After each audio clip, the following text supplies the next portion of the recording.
अब हमारे दर्शकों के लिए चुनाव से जुड़ी एक ज़रूरी जानकारी है।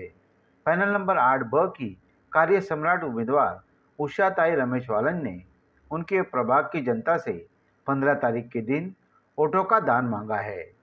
नमस्कार, माझ्या प्रिय बंधू भगिनींनो, मी उषाताई रमेश वाळंस, माजी नगरसेविका, पॅनल क्रमांक 8, श्री शरदचंद्रजी पवार. माझी निशाणी आहे तुतारी आणि मी या निशाणीवर उभी आहे. मी या वार्डमध्ये भरपूर कामं केलेली आहेत. त्यामुळं मला या मतदारसंघातनं तुम्ही निवडून द्याल अशी अपेक्षा करते आणि सकाळीच तुम्ही जाऊन मतदार केंद्रावर वोटिंग करावं ही माझी अपेक्षा आहे. आणि मी खूप कामं केलेली आहेत आणि याच्यानंतरही भरपूर कामं करणार आहे.